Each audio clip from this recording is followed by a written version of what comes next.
So we've talked in past videos about why it's advantageous to have a business broker on your side or an M&A expert working with you in the sale of your business. There's a couple things I want to break into just a little bit tighter on that. Talk a little bit about what does the closing process look like? What does financing look like when you're going through this? And really most importantly in this video, we want to talk about negotiations and how negotiations work. So we're going to end off on that, but first I want to talk a little bit about closing. So when you go through and you negotiate a deal, really the first thing you're going to do is you're going to drop a letter of intent to a potential buyer, right? Or get a letter of intent from a potential buyer for your business. And that's just basically them listing out, hey, this is how much we're willing to pay, and this is the timeline under which we're going to pay that. Very, very simple. It's a non-binding document. So you'd say to yourself, well, why is that even important?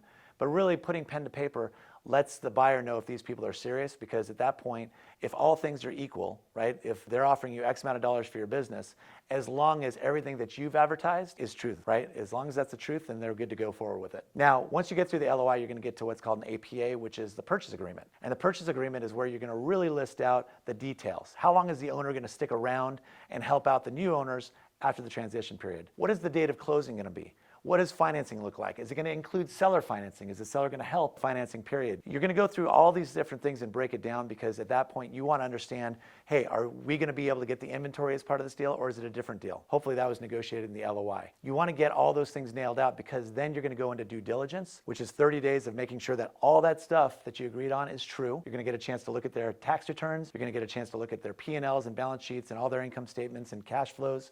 More specifically, you're going to get a chance to see them do sales, and whatever is involved in their business, you're going to get a chance to really be kind of a fly on the wall and see how the business works. Once you've gone through that, you get to the fun part, which is financing. Now, hopefully you've already gotten pre-approved from the bank. You should already have that kind of in place, whether it's an SBA loan or whatever loan you've got, however your financing is going to be. But generally speaking, you should have your financing done about 90 days, hopefully 90 days, give or take, from the date that you initially got the APA in place. Now, as you go through the process of financing, the bank's going to need a lot of different things from you. And again, you want to make sure that you're on top of that and getting all those pieces in. And this is, again, a big place that a business broker is going to help you, because they're going to know what's necessary and help make those transitions. Now, as you go through the close, also, you're going to need a closing attorney. Big one I want to try and express to everybody that's going out there looking to buy a business. Don't just use the attorney that you always use, even if it is a business attorney. You need somebody who specializes in closing.